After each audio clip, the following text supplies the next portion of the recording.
Hey kiddos, so this video is designed to supplement my instruction for the DBQ. We're kind of running short on time, and I really wanted to make sure that you guys were prepared to write your essay. So what we talked about in class is the prompt: evaluate the extent to which a hot dog is a sandwich. Okay, we've identified the historical thinking skill, which is comparison. We are comparing these two things. So we need to make sure that our thesis statement is defensible. So using those 7 documents, we have to use at least 6. We have to use 6 in order to score the full 7 points. So which 6 documents can we use, and what argument can we make? So you probably figured out pretty early on that there aren't enough documents for one side or the other, yes or no. Even though as we hit the documents, which you should have already done that, so that means on that graphic organizer, it basically says, like, kind of describe it. Is it in the yes category or in the no category? And then can you identify the purpose of the USDA? Can you identify Ruth Bader Ginsburg's point of view? Or the Hot Dog Sausage Council, that lobbyist group, like what's their point of view or what's their purpose that's identified in that document. So after you've done all of that and you've grouped them into 2 different groups, that's where I'm kind of going to pick up from here and show you how to use those documents to create a thesis statement. And so first, we're going to start with the yes, it's a sandwich. Documents 1, 2, and 5 support that it is a sandwich. Okay, so document 1 was Merriam-Webster, document 2 is the USDA, and document 5 was the interview with Ruth Bader Ginsburg, Supreme Court Justice. Okay, the other ones you could kind of lump in this no, it's not a sandwich category. Documents 3, 4, 6, and 7. So document 3 is that lobbying group, the National Hot Dog Council. Document 7 is the poll, the Harris poll, where they polled Americans and they said, well, what do you think it is? It didn't give any justification. It's just public opinion. Document 4 is the one where it's like state of California and taxes, and like where you can sell a hot dog, and if it counts as a restaurant, it's for tax purposes.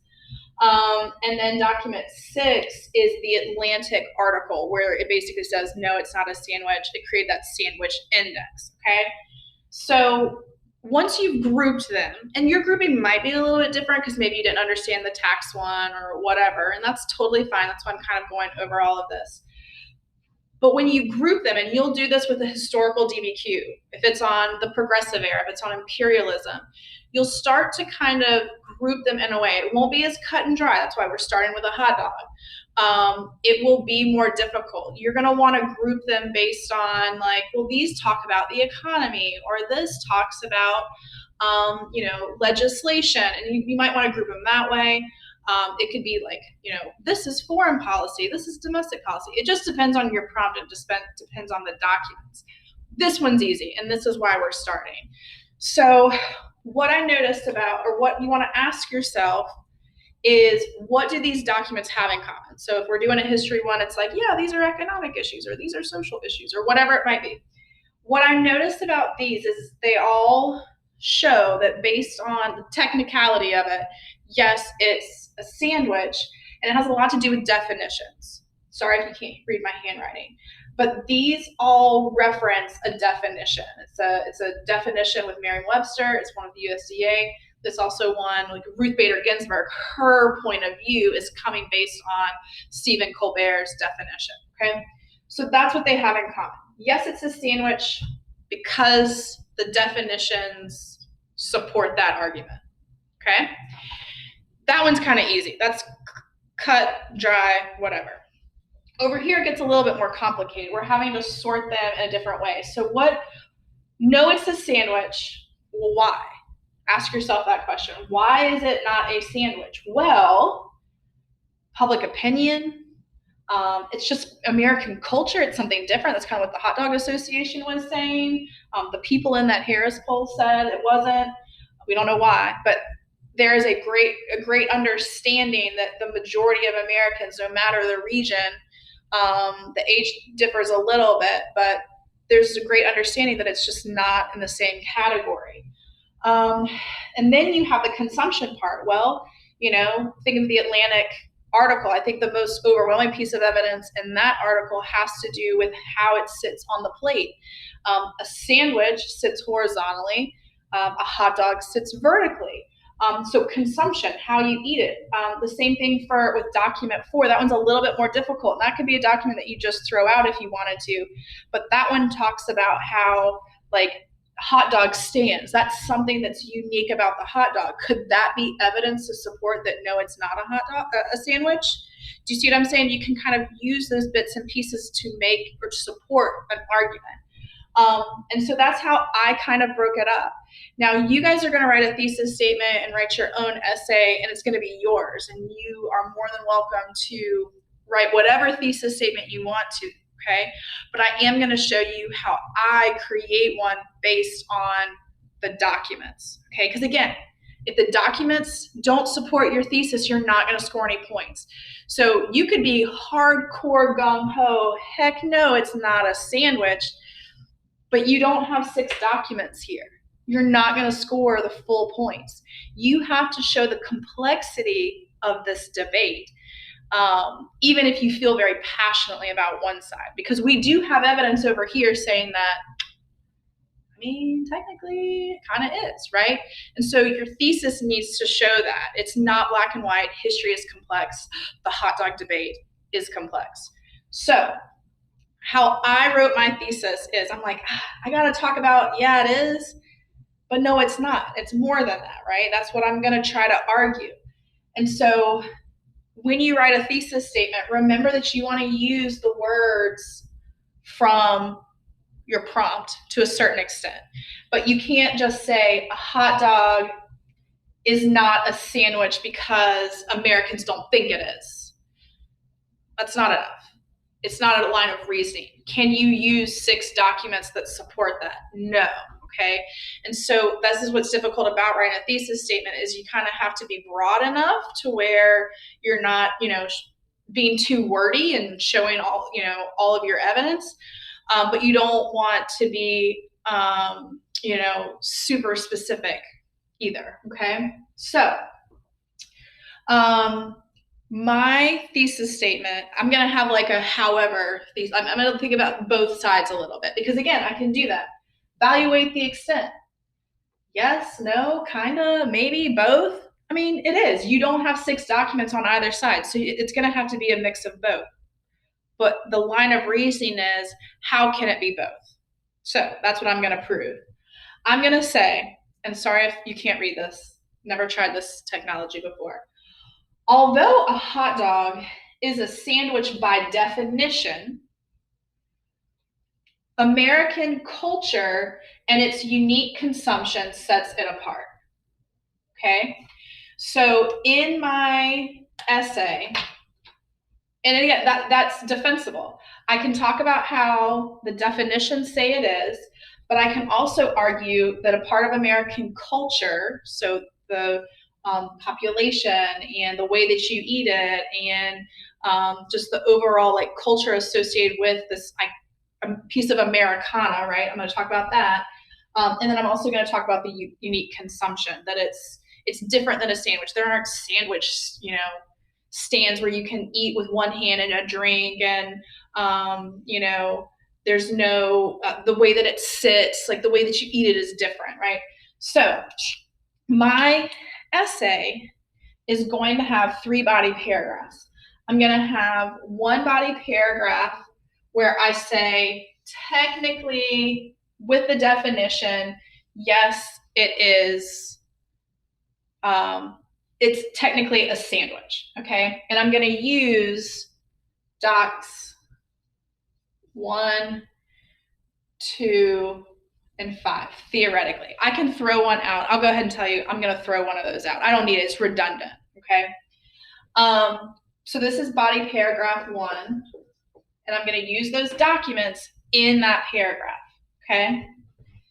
Then I'm going to do my however part, right? My counter argument, because I think that this is the strongest argument. So I'm going to go with it last, okay? I'm going to say American culture. So I'm going to talk about, and this is body paragraph 2. I'm going to talk about doc 3, which is the lobbyist group, like the Hot Dog Association, where they talk about like, no, like it's part of American culture and it's, you know, more complex than that, and you can't put it in the same category. And then I'm also going to say, and Americans agree, right? Public opinion, because I think that goes with American culture, is that culturally we just don't see it as a sandwich, right? The people don't see it that way. And so I'm going to say doc 7. Okay. And then my last body paragraph, and you can even flip this if you want to. Like, it'd be kind of cool to end on that, I'll be honest, but that's not how I wrote it, so that's not how I'm going to explain it. My third body paragraph is going to talk about it's uniquely consumed. That's what sets it apart from being a typical sandwich. You eat it with one hand versus two. It sits vertically on a plate versus horizontal. And so I'm going to use doc 4 and doc 6. Okay. Now remember that you can throw out one of the documents, especially like time-wise. If you don't have to write about all 7, don't do it. You can throw one out. For me, where I had the most difficulty trying to like work it in was like RBG, even though like I love RBG. I was spending more time trying to figure out how to include her with the definition part, where I had pretty much already established that yes, by definition is what it is, right? Here are my authorities, that's that. And this is how you would group it. Now, in the essay itself, just a reminder, do not quote any of the documents, okay? Because if you are quoting the documents, you are therefore not describing them. You can't earn the point for describing, and you can't earn the point for analysis, your point of view, your purpose, the intended audience, okay? So remember that. Also remember to try and have a topic sentence. So for body paragraph 1, I'll kind of like restate part of my thesis statement. I'll say technically, by definition, a hot dog could be considered a sandwich because da-da-da-da-da. I'll talk about the purpose of Merriam-Webster's definition. I will talk about even the purpose of the USDA.